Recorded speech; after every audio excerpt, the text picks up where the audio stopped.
Okay guys, today is Monday, February 5, 2026. At ngayon na araw, pabalik kami ng Metro Manila. Kasama ko si Magno. Teng! Tama. Yan si Ka Magno. Dito kami ngayon sa bahagi ng CCLEX.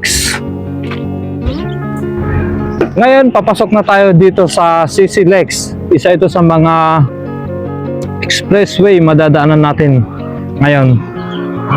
Estimated travel time mula dito is 4 hours. So time check is 8:57. Kakarating kami doon sa Metro Manila mga 12 or 12:30. Nakadepende yun sa daloy ng trapiko. Minsan kasi medyo traffic yan sa Valenzuela, Quezon City, hanggang sa papasok ng EDSA. So samahan nyo kami dito guys para ma-enjoy natin yung rides na to. Let's go!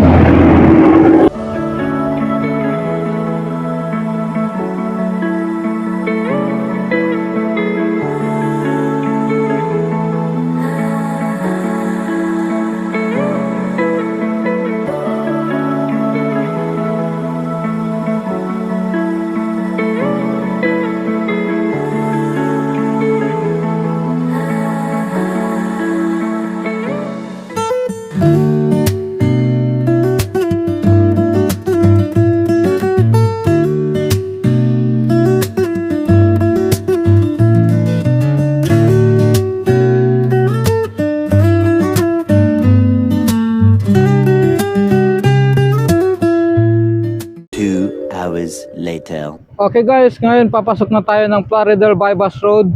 Ito yung pangalawang expressway madadaanan natin kung tayo ay nanggaling sa Licab, Nueva Ecija at papalik ng Metro Manila. Pero bahagi pa rin ito ng Bulacan. Ang Bulacan kasi ang pinakamahabang probinsya dito sa Central Luzon. Tama ba brother? Tama. Within 2 hours, nasa Manila na tayo. Kaya stay lang kayo dito sa ating vlog. See you!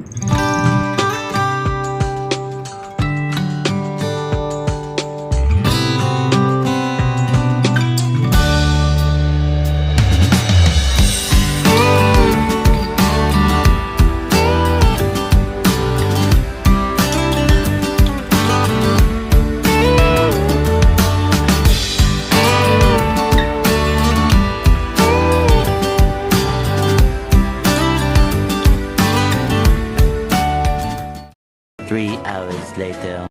Okay guys, after 3 hours travel time from Licab, Nueva Ecija, nag-stop over muna kami dito sa bayan ng Makata. Yan, along Aliaga Road. Masakit na rin kasi yung puwet ko at gusto niya mag-yosi break. Kaya huminto muna kami dito within 15 minutes. Bayan ng yosi break, akala mo may panggasolina. Mabagal yung biyahe namin ngayon kasi pahinto-hinto kami para mag-take ng video. Kakalabas lang namin ngayon ng Plaridel Bypass Road. Around 200 meters mula doon sa Bypass Road. Ayun, dito kami nag-stop over muna. Ay, pau, nahalag ka kayaw. Tapos na yung break namin ngayon. 15 minutes lang, back to ride na kami. Kailan pa namin mag-ride around 1.5 hour bago kayo makarating ng Makati City. Let's go! Let's go.